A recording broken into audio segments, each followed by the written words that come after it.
اور وہ سیاست میں انوالو ہو جاتا ہے اور اپنا مستقبل تباہ کر لیتا ہے. کسی کا جونیئر رہنے کے لیے بھی کچھ عرصہ ہوتا ہے. آپ اس پیریڈ کے دوران اگر آپ جونیئر شپ کر لیں ادروائز اس کے بعد پھر آپ ایسے بھی شرم محسوس کرتے ہیں کہ اب آپ کس سینئر کے پاس بیٹھے ہیں. تو پہلی ذمہ داری یہی ہے کہ آپ جب کچہری میں آئیں تو آپ سب سے پہلے پریکٹس کے اوپر فوکس کریں، سیاست نہ کریں.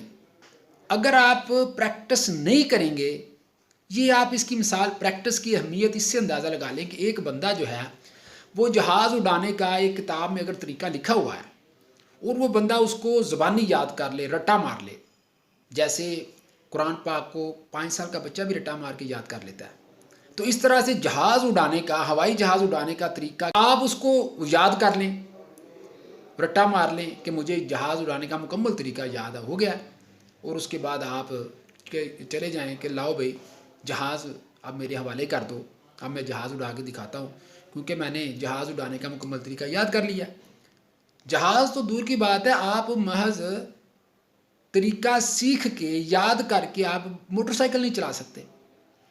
اسی طرح سے اگر کوئی بندہ جو ہے وہ کسی آنکھ کا آپریشن کرنے کا کسی کتاب میں مکمل طریقہ لکھا ہوا ہے اور وہ محض اس کو یاد کر لے اور یاد کرنے کے بعد کہ کیا میں آنکھ کا آپریشن کر لیتا ہوں، تو ایسا نہیں ہوتا. اسی طرح سے آپ اگر LLB کی ڈگری آپ نے لے لی ہے تو اس کا مطلب یہ نہیں ہے کہ اب آپ وکیل بن گئے ہیں. وکیل بندہ پریکٹس سے ہوتا ہے.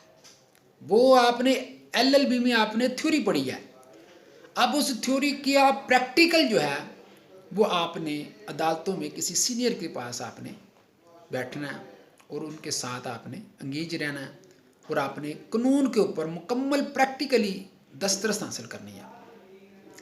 تو وکیل کے لیے پہلی جو ذمہ داری ہے وہ یہی ہے کہ اس کو قانون کے اوپر مکمل طور پر دسترس حاصل ہونی چاہیے.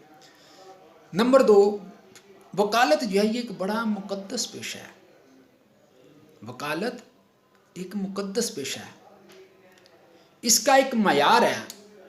وکیل کو چاہیے کہ اس مقدس پیشہ کو اس کے بلند معیار پر ہی فائز رکھے، اور وہ اسی وقت ممکن ہے کہ جب اس کی نیت ظلم کا خاتمہ اور حقوق کا حصول ہو.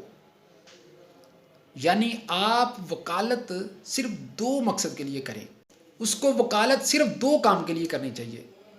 نمبر 1، ظلم کا خاتمے کے لیے مظلوم کا ساتھ دے، اور نمبر 2، کسی کو اس کا حق نہیں مل رہا تو اس کے حق کے حصول کے لیے جو ہے نا وہ اس کی مدد کرے. بلکہ قرآن کریم میں بھی ہے کہ انصاف کے لیے جد و جہد کرنی چاہیے.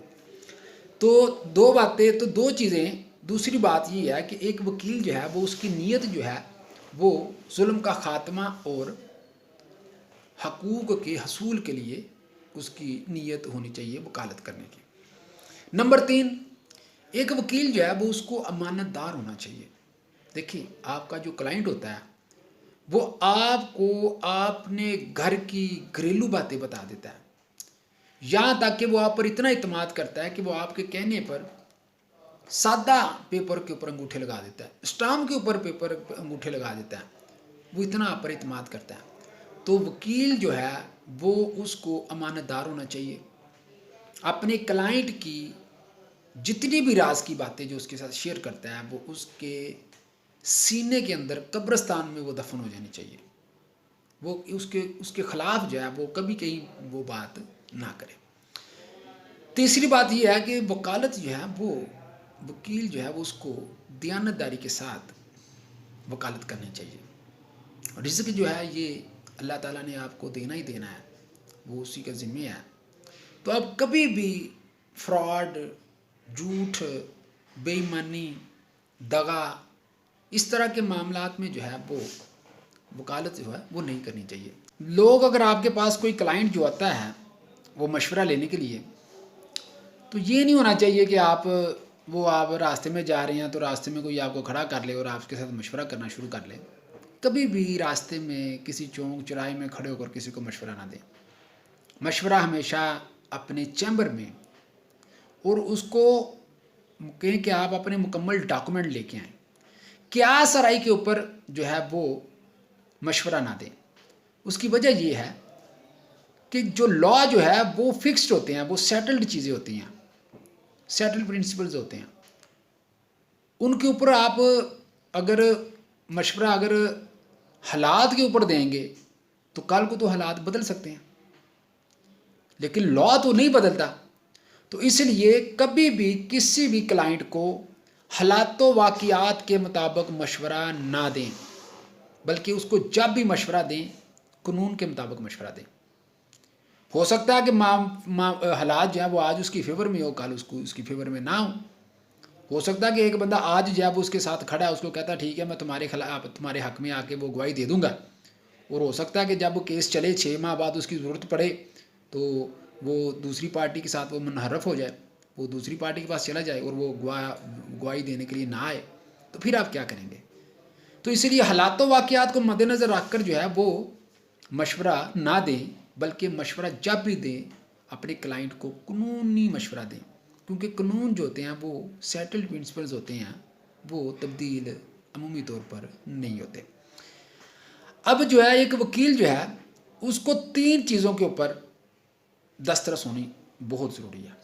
نمبر 1، اس کو تاریخ کے اوپر، تاریخی معاملات کے اوپر، تاریخ کے اوپر دسترس، لٹریچر کے اوپر دسترس ہونی چاہیے اور ریاضی کے اوپر دسترس ہونی چاہیے. یہ 3 چیزیں نہایت ضروری ہیں. تاریخ کے اوپر جب دسترس ہوگی تو اس کو تاریخی واقعات کا جب علم ہوگا، ایک قانون کا بیک گراؤنڈ اس کو پتہ ہوگا کہ یہ قانون کیوں لیجسلیٹ کیا گیا، اس کی تاریخ کا اس کو علم ہونا چاہیے. جب آپ کو کسی قانون کی روح کا، اس کے مقصد کا پتہ ہوگا تو آپ اس کو بہتر طریقے سے اپنے مطلب کے لیے آپ اس میں سے چیزیں جو ہیں وہ نکال سکتے ہیں. پھر لٹریچر، ادب، یہ نہایت ضروری ہے، کیونکہ لٹریچر آپ کو بولنا سکھاتا ہے. ایک چیز ہوتی ہے انسان کے ذہن کے اندر ہوتی ہے خیالات کی صورت میں، خیالات کو الفاظ یہ لٹریچر دیتا ہے. تو اس لیے وکیل کو چاہیے کہ وہ ادب کی، شاعری کی کتابیں جو ہیں وہ پڑھتے رہنا چاہیے، قانون کے علاوہ بھی.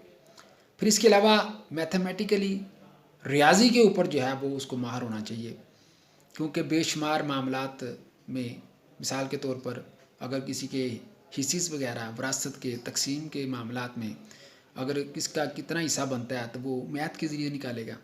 وہ اگر زمینیں ہیں تو وہ کنال کیا ہوتے ہیں، مرلے کیا ہوتے ہیں، پھر جو بھی مطلب کہ رینڈیشن آف کاؤنٹ کے معاملات ہوتے ہیں. تو یہ وکیل جو ہے وہ اس کو میتھ کے اوپر بھی مکمل دسترس ہونا چاہیے. اب جو ہے بعض لوگ یہ سوال کرتے ہیں کہ کیا وکیل جو ہے وہ اس کی جو کمائی ہے وہ جائز ہے؟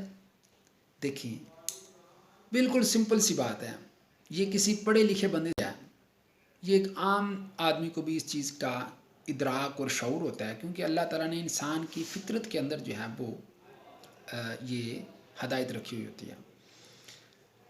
اگر تو وہ بے ایمانی، جھوٹ، فراڈ، جعلی ڈاکومنٹ، اس طرح کے معاملات میں اگر وہ وکالت کرے گا تو یقینی طور پر وہ جتنی بھی اجرت ہوگی اس مد میں وہ ساری حرام ہوگی.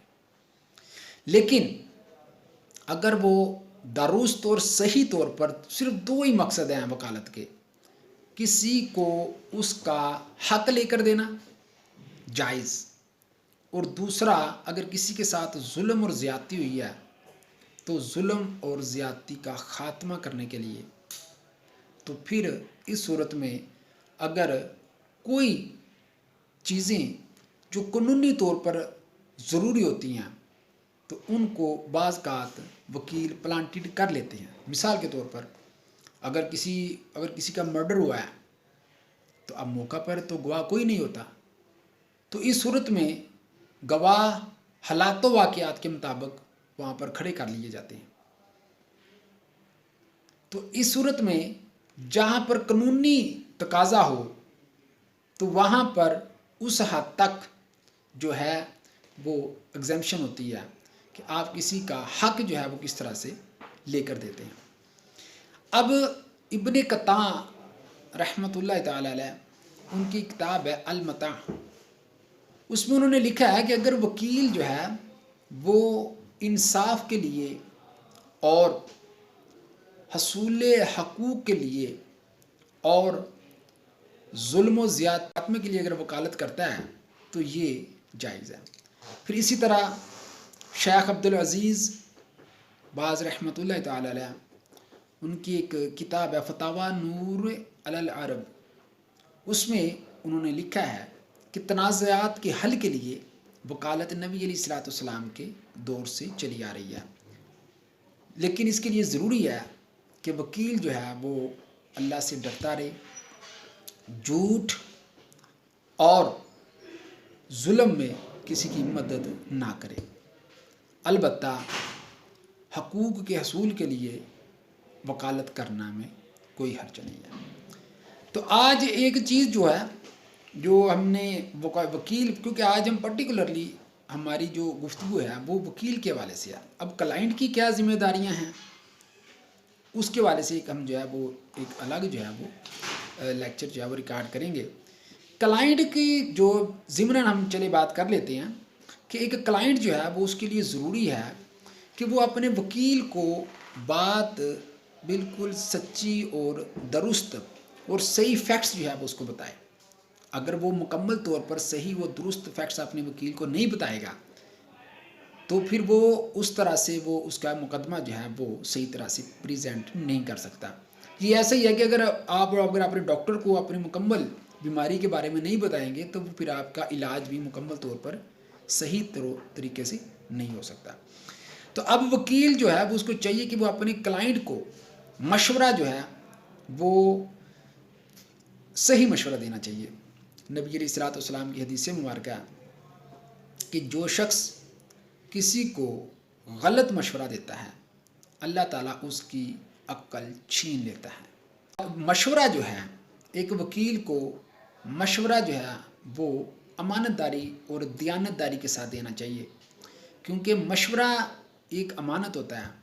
آپ اس چیز کی لالچ نہ کریں کہ چلیں اس کو میں کسی طریقے سے ٹریپ کروں اور یہ کیس جو ہے وہ میں کرنے کی کوشش کروں۔ بعض ہوتے ہیں دو وکیل جو ہے وہ اس طرح سے کرتے ہیں، لیکن آپ جب دیانت داری سے اس کو صحیح مشورہ دیں گے کہ آپ کا کیس نہیں بنتا اور وہ چلا جاتا ہے کیونکہ اس نے نیت کی ہوتی ہے، ذہن بنایا ہوتا ہے کہ میں نے کیس کرنا ہی کرنا ہے، اور پھر وہ کسی دوسرے وکیل کے پاس چلا جاتا ہے اور دوسرا وکیل اسے فیس لے کے اس کا کام کر دیتا ہے اور اس کا کیس خارج ہو جاتا ہے، پھر اس کو یاد آئے گا آپ کی بات کو کہ وہ جو پہلا وکیل تھا اس نے جو ہے وہ مجھے بالکل صحیح اور درست مشورہ دیا تھا کہ آپ کا کیس نہیں بنتا، تو کم از کم وہ پھر اس کو احساس ہو جائے گا۔ تو اس طرح بات جو ہے وہ مشورہ جو ہے وہ ہمیشہ صحیح و درست دینا چاہیے۔ تو امید ہے کہ آج کا جو ہمارا جو لیکچر ہے وہ وکلاء کی ذمہ داریاں اور ان کے اخلاقیات کے حوالے سے، ویسے تو یہ legal practitioner and bar councils act 1973 میں بڑے مفصل اور طریقے سے پارلیمنٹ نے لیجسلیشن کر کے کوڈیفائی لا پاس کیا ہوا ہے، جس میں جو ہے ایک وکیل کی ذمہ داریاں اور اس کے ایتھکس جو ہے وہ ان کو بڑی تفصیل سے بیان کیا گیا ہے۔